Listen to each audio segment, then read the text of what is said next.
Orient bell tiles studio से आप देख रहे हैं एबीपी न्यूज। नमस्कार, एबीपी न्यूज पर हाजिर हूं मैं रुमाना इसार खान। शाम के 4 बज रहे, वक्त हो गया है वो सच जानने का जिसकी खुद खबर गवाह है।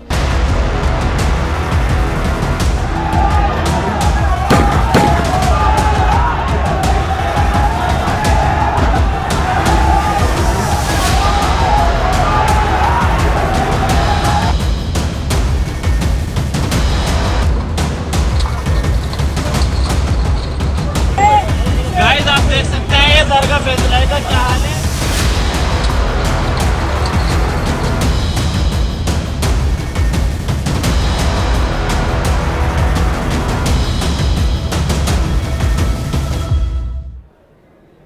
आइए विस्तार से खबरों का रुख करेंगे। दिल्ली के तुर्कमान गेट पर जो पथराव हुआ उसके बाद हालात अब आज वहां सामान्य है, लेकिन अमन को आग किसने लगाई, इसको लेकर पड़ताल जारी है और इससे जुड़ी बड़ी खबर आपको बताने जा रही हूं मैं।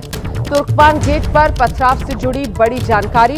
दिल्ली पुलिस की रेडार पर एमन रिजवी नाम की एक महिला है। एमन रिजवी को पुलिस ने आज पूछताछ के लिए बुलाया। एमन रिजवी पर भड़काऊ पोस्ट करने का आरोप है। दिल्ली के जामिया इलाके की रहने वाली है ये महिला, नाम एमन रिजवी, और एमन रिजवी को दिल्ली पुलिस ने आज पूछताछ के लिए भी बुलाया। भड़काऊ पोस्ट बताया जा रहा है इस महिला की तरफ से किया गया। इसी मामले में दिल्ली पुलिस ने इस महिला को पूछताछ के लिए बुलाया।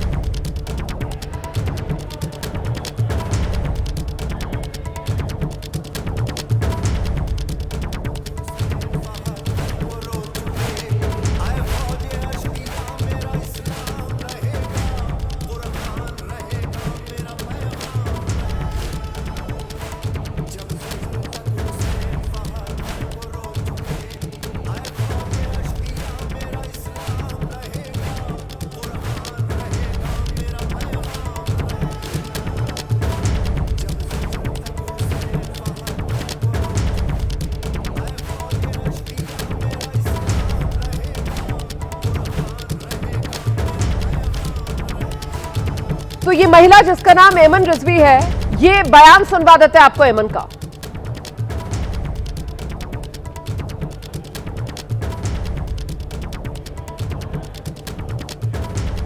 क्या हम बयान सुनवा सकते हैं एमन का?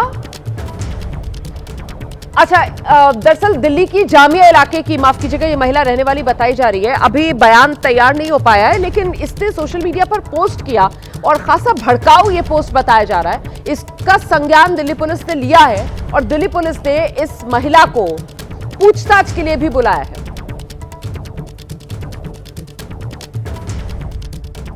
इस सरकार की, भारतीय जनता पार्टी की ये चाल है कि ये कुछ निकालती है, कुछ ऐसे गुंडे एलिमेंट्स को जो पहले आके सोशल मीडिया पर हाहाकार मचाते हैं, फिर ये लोग उस चीज़ पर कार्रवाई कर देते हैं। दरगाह फैज़-ए-इलाही जो एक जैनवन मस्जिद भी है, दरगाह भी है, और जिसके अंदर आप ही देखिए पुरानी दिल्ली की जितनी गरीब बच्चियाँ होती थी या वो लोग जो साहिब हैसियत नहीं होते थे या ज़मीन की किल्लत होती थी, वहाँ पर वो शादियाँ करते थे। वो शादियों से मिलने वाला जो थोड़ा बहुत पैसा होता था वो दरगाह फैज़-ए-इलाही को लगा करता था और दरगाह फैज़-ए-इलाही के ही अंदर एक डायलिसिस सेंटर चला करता था। इन तमाम चीज़ों होने के बावजूद वहाँ पर जैसे ही वो एक नफरती चिंटू निकल कर आया, सोशल मीडिया पे चिल्लाया कि हम तमाम मस्जिदों को शहीद करेंगे और ये दरगाह हमारे बाप की है, तो देखिए कि एमसीडी और दिल्ली सरकार फ़ौरन हरकत में आई और कहने लगी कि हम इसको शहीद करेंगे। और रात के इस पैर जब आप शायद कुछ लोग सो रहे हों, कुछ लोग जाग रहे हैं, हालांकि पुरानी दिल्ली वाले तमाम लोग जागे हुए हैं और बड़े परेशान हैं। इस वक्त दरगाह फैज़-ए-इलाही को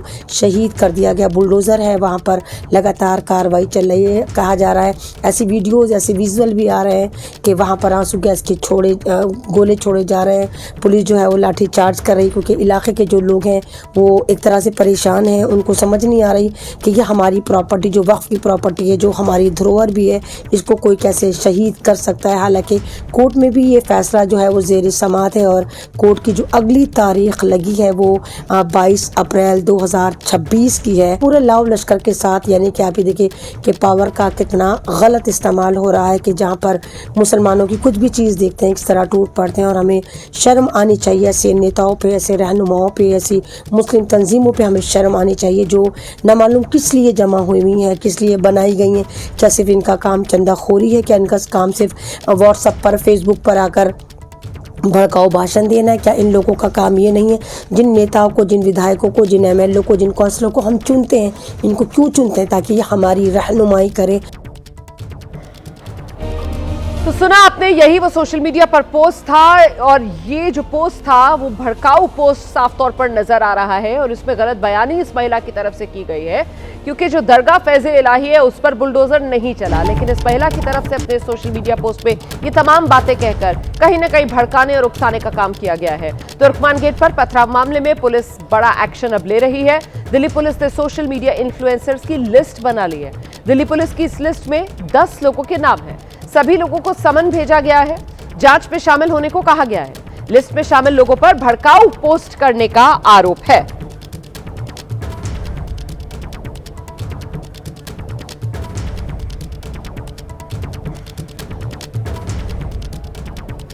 तो तुर्कमान गेट इलाके में जो हिंसा हुई उस पर दिल्ली पुलिस को यूट्यूबर सलमान की तलाश भी है। उसकी जोर शोर से तलाश हो रही है। सलमान पर आरोप है कि वो पत्थरबाजी के वक्त वहां मौजूद था और उससे पहले सोशल मीडिया पर वीडियो और मैसेज डालकर उसने लोगों को भड़काने का काम किया। तुर्कमान गेट इलाके में उसने भीड़ जुटाई। सलमान पर आरोप है उसने मस्जिद टूटने की झूठी अफवाह फैलाई और इसके बाद भीड़ जुट गई, जबकि हकीकत में मस्जिद पर कोई कार्रवाई नहीं हुई है और वो होनी भी नहीं थी।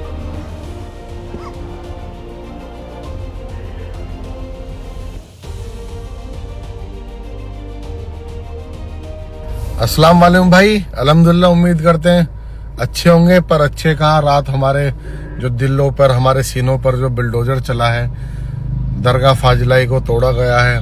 बहुत दुख हुआ। बुलडोजर वहाँ चल रहा था, महसूस हमारे दिलों में और सीने में हो रहा था। हमसे बताया गया कि कोर्ट ने 22 तारीख दी है एमसीडी को, पर वो सब झूठ था।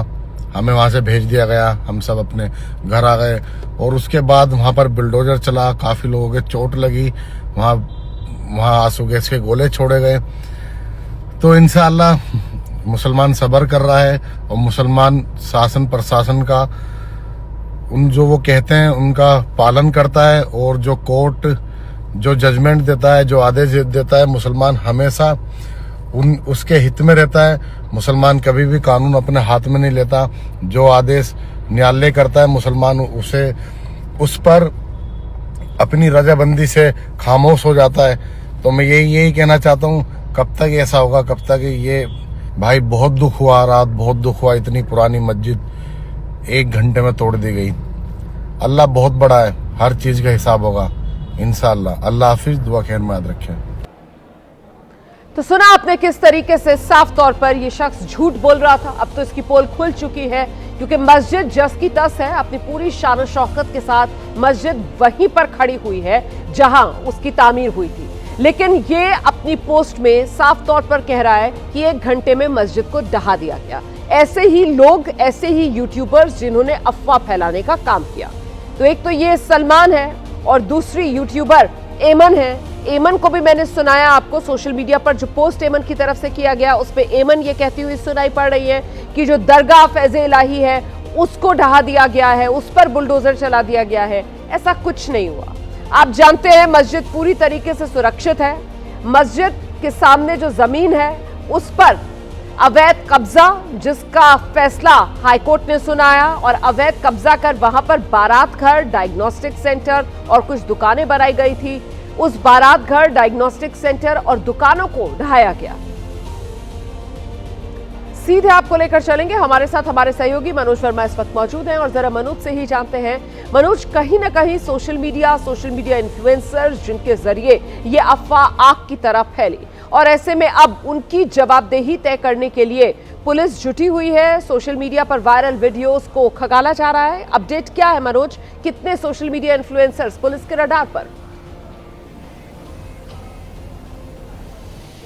जी बिल्कुल, देखिए रोमाना, 2 नाम तो अभी तक सामने आ चुके हैं। सलमान और एमन का नाम है। एमन को आज ही पूछताछ के लिए बुलाया गया है और पुलिस ने साफ किया है कि सलमान को भी पूछताछ के लिए जल्दी बुलाया जाएगा।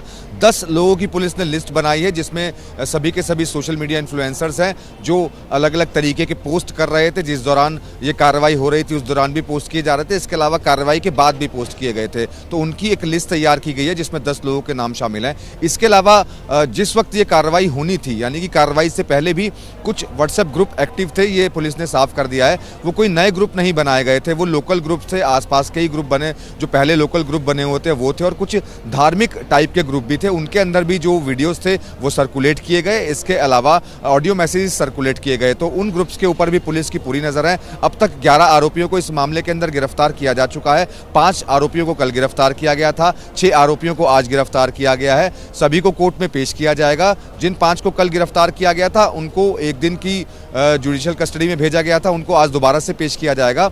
अब जो पुलिस की नज़र है पूरी इस सोशल मीडिया के ऊपर, और जिस तरीके से जो वायरल वीडियो लोग कर रहे थे उनके ऊपर भी है। इसके अलावा जो उपद्रवी मौजूद थे यहाँ पर, जिन्होंने पत्थरबाजी शुरू की थी, और वो किसके कहने पर यहाँ पर आए थे और किस तरीके से ग्रुप्स के अंदर मैसेजेस को सर्कुलेट किया गया था, अब इन्वेस्टिगेशन का जो दायरा है वो उस तरफ बढ़ता हुआ नजर आ रहा है। अभी भी पुलिस तमाम लोगों की तलाश कर रही है, क्योंकि एक हुजूम था, जो भीड़ अचानक से पहुंची थी, पुलिस के ऊपर पत्थरबाजी की थी। इन्वेस्टिगेशन लगातार जारी है और जैसे जैसे जांच आगे बढ़ रही है, सीसीटीवी फुटेज की जांच हो रही है, तमाम इसमें खुलासे होते जा रहे हैं। आप रहिए मेरे साथ, मैं लौटूंगी आपके पास मनोज।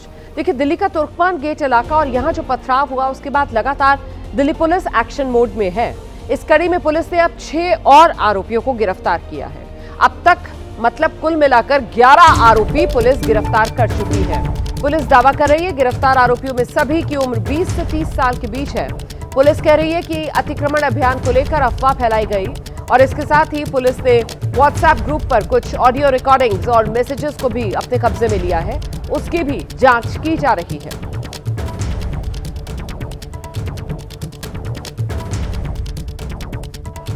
आज हमने 6 लोगों को और गिरफ्तार किया है, जो सीसीटीवी और लोकल इंटेलिजेंस के बेसिस पे अफान, अमान, आदिल, शाहनवाज, हमजा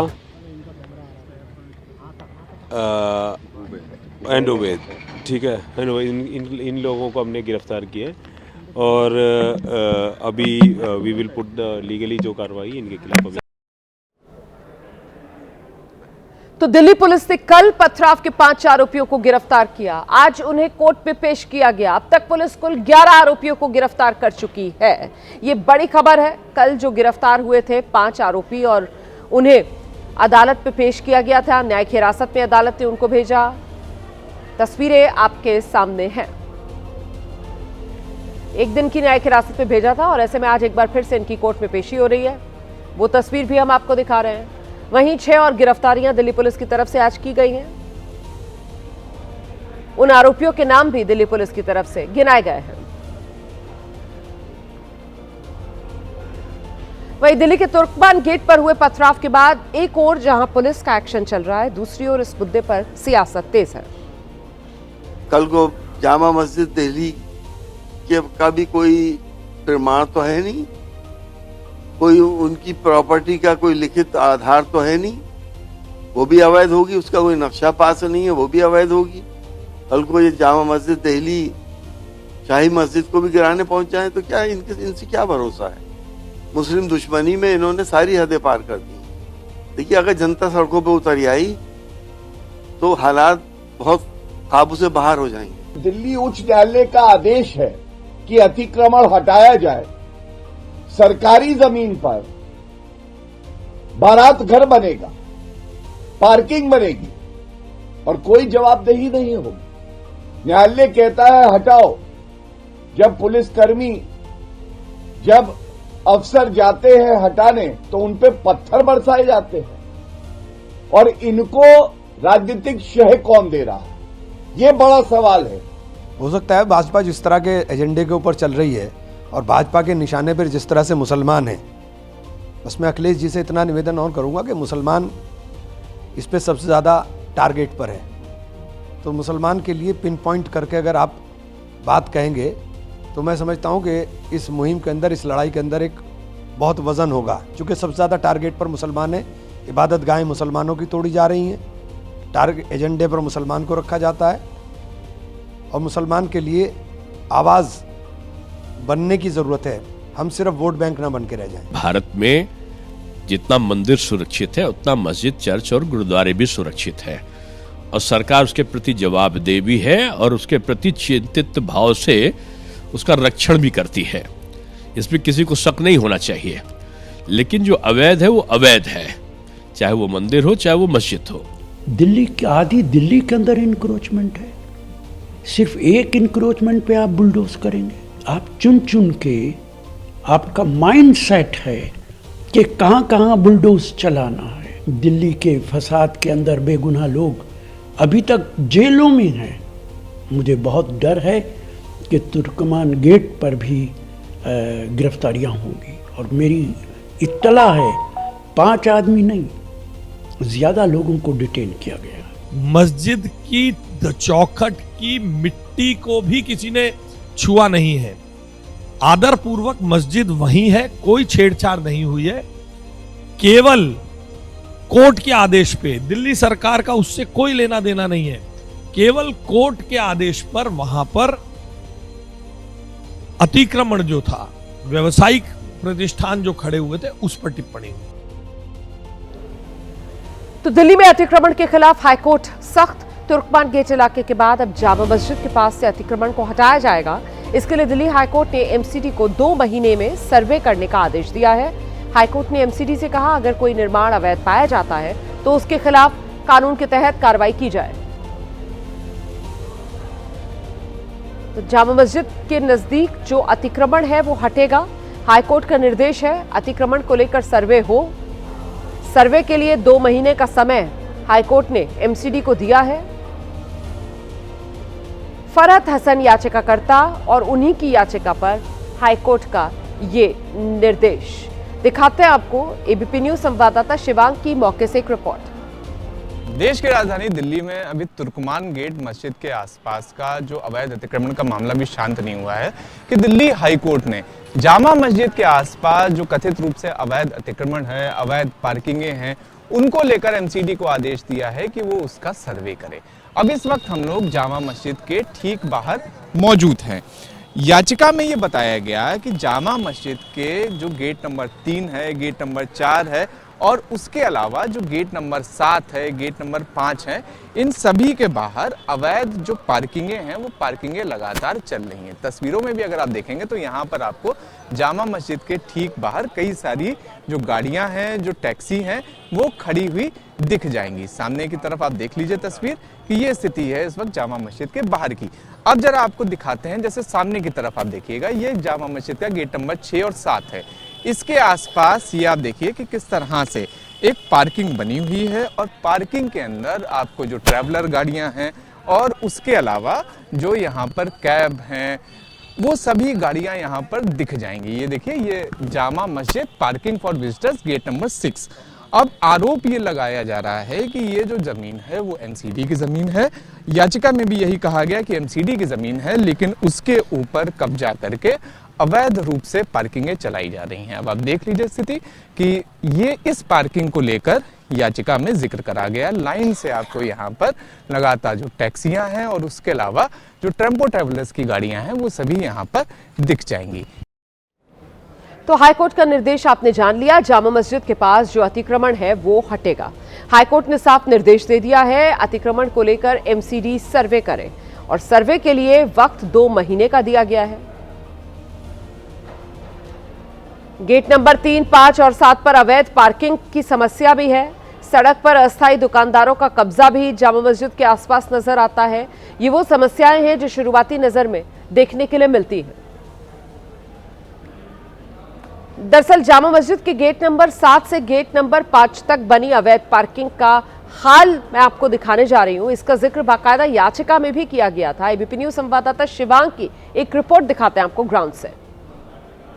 आप देखिए सामने से कि किस तरह से अवैध रूप से फुटपाथ के ऊपर जो दुकानें हैं वो संचालित हो रही हैं। जैसे देखिए आप तस्वीरों में कि किस तरह से जो अवैध रूप से यहाँ पर, या आप देखिए यहाँ पर मूची की दुकान है, उसके अलावा चाय, बिस्किट, नमकीन, खाने पीने की जो दुकान है, वो सभी दुकानें, ये पूरी फुटपाथ है, लेकिन फुटपाथ पूरा यहाँ पर घिरा हुआ है अवैध फेरी से, उसके अलावा अवैध पार्किंग से। ये देखिए, और जो लोग हैं वो पैदल चलने को मजबूर है सड़कों के ऊपर। तो ये तस्वीर है जामा मस्जिद के आसपास की, गेट नंबर 4 से गेट नंबर 5 के बीच में। जितना भी हम लोग आगे जाएंगे हर जगह आपको, जैसे ये आप देखिए, ये पूरी एक सीढ़ियों की दुकान है जहां पर लाइन से आपको सीढ़ियां दिख जाएंगी और उसके अलावा फिर आप ये सब देखिए, कि लगातार यहाँ पे जो अवैध पार्किंग का जो पूरा माहौल है, जो पूरा धंधा है, वो लगातार यहाँ पर कुछ इस तरह से आरोपों के मुताबिक बना हुआ है। और ये गेट नंबर 5 है जामा मस्जिद का, जहां पर ये बताया जा रहा है कि जो अंदर वीवीआईपी पार्किंग बनाई जाती है और उसके अलावा जो रसीदें थी वो यहाँ पर मिली और उसके बाद अलावा एक लाल रंग की डायरी मिली जिसमें ये पूरा जिक्र था कि किस व्यक्ति से किस महीने में कितने पैसे लिए गए, लगभग लाखों का वो पूरा एक तरह से आरोपों के मुताबिक जो याचिकाकर्ता थे उनके मुताबिक लाख रुपए से ज्यादा का हर महीने का कलेक्शन इस अवैध पार्किंग के थ्रू किया जाता है। तो ये स्थिति है इस वक्त जामा मस्जिद की। अब दिल्ली हाईकोर्ट ने जिस तरह से एनसीडी को सर्वे का आदेश दिया है, तो ऐसे में ये देखना होगा कि आने वाले दिनों में किस तरह से एनसीडी सर्वे करती है और सर्वे के बाद क्या कार्रवाई दिल्ली एनसीडी करती है। पश्चिम बंगाल में इस साल विधानसभा चुनाव होने हैं और उसको लेकर सियासी माहौल लगातार गर्माता हुआ नजर आ रहा है। आज तो बड़ा हाई वोल्टेज ड्रामा यहां देखने को मिला है। सुबह सुबह ईडी की टीम कोलकाता पहुंची और पॉलिटिकल कंसल्टेंसी फर्म आईपैक से जुड़े ठिकानों पर छापे मारे। ईडी ने सॉल्ट लेक के सेक्टर 5 में फर्म के ऑफिस में और फर्म के डायरेक्टर के घर पर छापेमारी की है। कई और ठिकानों पर छापेमारी हुई है और जैसे ही रेड की शुरुआत हुई, थोड़ी देर में मुख्यमंत्री ममता बनर्जी खुद आईपैक के डायरेक्टर के घर और आईपैक के दफ्तर पहुंची, जहां ईडी की कार्रवाई चल रही थी। ममता बनर्जी ने ईडी की कार्रवाई का विरोध किया, बीजेपी को निशाने पर लिया और इस दौरान वो वहां से एक फाइल लेकर निकल गई। आपको बता दें, ये कार्रवाई कोयला तस्करी घोटाले से जुड़े मनी लॉन्ड्रिंग मामले की जांच के तहत की जा रही थी।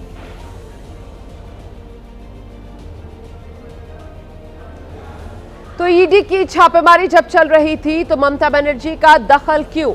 इस छापेमारी में दखल को लेकर ईडी हाईकोर्ट पहुंच गई है।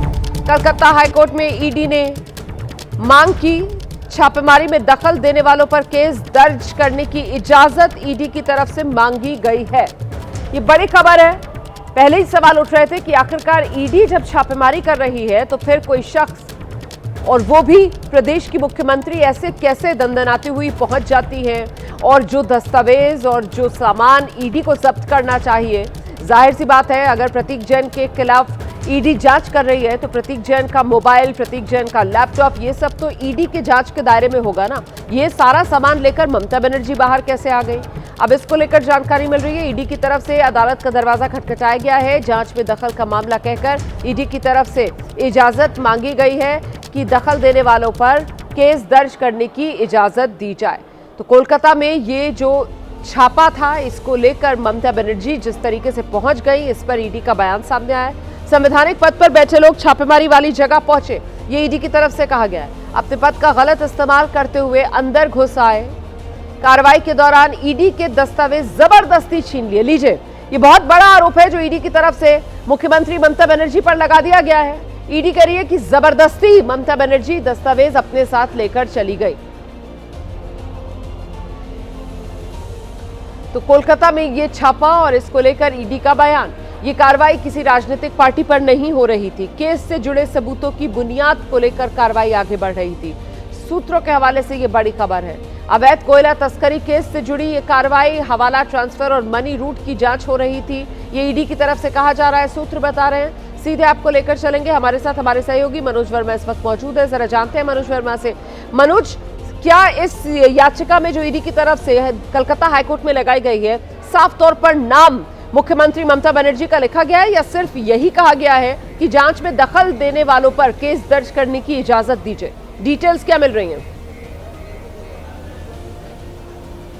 जी बिल्कुल, देखिए ईडी की तरफ से जो बयान आया है उसमें ईडी ने साफ तौर पर ममता बनर्जी का नाम लिखा है और ईडी ने साफ लिखा है कि जब ईडी की टीम छापेमारी करने के लिए प्रतीक जैन के घर पर पहुंची थी तो सबसे पहले वहां पर जो डीसीपी थे इलाके के वो पहुंचे, उसके बाद कोलकाता पुलिस कमिश्नर पहुंचते और उसके थोड़ी ही देर बाद ममता बनर्जी वहाँ पर पहुँचती हैं और जो भी दस्तावेज वहाँ पर मौजूद थे और जो भी डिवाइस वहाँ पर मौजूद थे, ममता बनर्जी उनको लेकर के अपने साथ चली जाती हैं। इतना ही नहीं, इसके बाद ये भी लिखा है कि उसके बाद वो आईपैक के ऑफिस में भी पहुंची और वहाँ से भी जो डॉक्यूमेंट्स थे, जो भी सबूत थे, वो लेकर के वहां से चली गई हैं और उसके बाद जो है फिर ईडी की जो टीम है वो अब कोलकाता हाई कोर्ट पहुंची और वहां पर जिन जो लोग भी वहां पर पहुंचे थे उनके खिलाफ कार्रवाई करने की जो मांग है अब ईडी की टीम कर रही है। लेकिन जिस तरीके से ये मामला सामने आया है, पुराना ये मामला था, 2020 का ये मामला था, जिसकी इन्वेस्टिगेशन पहले सीबीआई कर रही थी। सीबीआई ने मामला दर्ज किया था और उसके बाद ईडी ने इस मामले को अपने हाथ में लिया था, क्योंकि इस मामले में एक अनूप माझी का नाम सामने आया था। एक बड़ा तस्कर है जो अलग अलग कंपनियों को कोयला चोरी करने के बाद बेचता था और इसमें आईपैक का भी जो नाम था वो सामने आया। जिस तरीके से हवाला के जरिए ट्रांजैक्शन होता था उसमें से कुछ फंड जो थे वो आईपैक को भी ट्रांसफर किए गए थे। तो इसकी इन्वेस्टिगेशन पुरानी ही चल रही थी और आज ईडी इस इन्वेस्टिगेशन के लिए पहुंची ही थी कि ममता बनर्जी अपनी इन्वेस्टिगेशन के लिए पहुंची थी, लेकिन ममता बनर्जी वहां पर पहुंच जाती हैं और पूरा मामला अलग ही रंग ले लेता है। लेकिन ममता बनर्जी जब वहां पर पहुंची तो उनकी तरफ से बयान क्या दिया गया, ये सुनिए। The naughty home minister who cannot protect the country and is taking away all my party documents. If I raid the BJP party office, what will be? What will be the result? They didn't have any guards. One side the SIR case, they are deleting all the names of the Bengal peoples. More than 2 crore people. 1.5 crore people are being called. 54 lakhs are being deleted. आइए सीधे आपको लेकर चलेंगे, हमारे साथ हमारी सहयोगी रूपा Paul इस वक्त मौजूद है और जरा जानते हैं रूपा से आज जो कुछ हुआ है दिन भर में। अब तो ईडी की तरफ से कलकत्ता हाईकोर्ट का दरवाजा भी इस मामले में खटखटा दिया गया है। ममता बनर्जी पर केस दर्ज करने की इजाजत ईडी की तरफ से कलकत्ता हाईकोर्ट से मांगी गई है।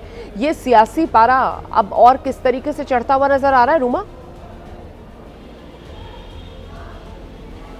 देखिए, ईडी की कार्यवाही से आज दिन भर सियासी माहौल बिल्कुल गर्मा गया है। ईडी ने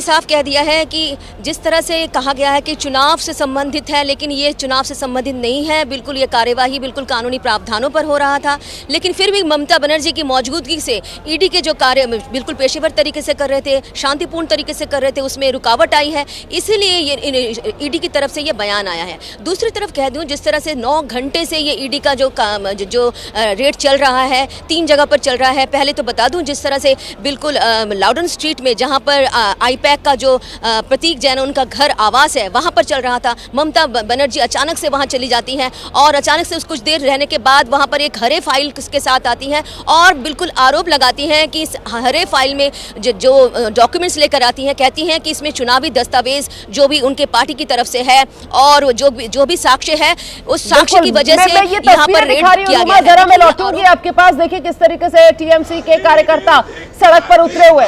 टीएमसी जोरदार प्रदर्शन कर रही है। टीएमसी के कार्यकर्ता निशाने पर ईडी, सीबीआई, केंद्रीय जांच एजेंसियों को ले रहे हैं। आरोप उनकी तरफ से यही लगाया जा रहा है कि ये केंद्रीय जांच एजेंसियां दरअसल केंद्र सरकार की कठपुतली की तरह काम कर रही हैं। केंद्र सरकार के साथ साठगांठ कर केंद्र सरकार के लिए जांच एजेंसियों का इस्तेमाल किया जा रहा है और इसी के विरोध में टीएमसी के कार्यकर्ता सड़क पर उतरे हुए। बंगाल में जारी है द ग्रेट पॉलिटिकल ड्रामा। देखिए, भारत पर 500% टैरिफ लगा सकता है अमेरिका। रूस के खिलाफ प्रतिबंध से जुड़े बिल को ट्रंप ने मंजूरी दे दी है। रूस से तेल खरीदने वाले देशों पर 500% तक टैरिफ संभव है। अब इस मामले को लेकर अगले हफ्ते अमेरिकी संसद में रूस प्रतिबंध बिल 2025 पर वोटिंग होनी है और उसके बाद अंतिम फैसला हो जाएगा। दिल्ली के तुर्कमान गेट इलाके में जो हिंसा हुई है उसी को लेकर बड़ी खबर यह कि 5 आरोपी न्यायिक हिरासत इनकी 13 दिन के लिए अदालत ने बढ़ा दी है। कैफ, काशिफ, अरीब, अदनान, समीर इनकी न्यायिक हिरासत 13 दिन के लिए बढ़ा दी गई है।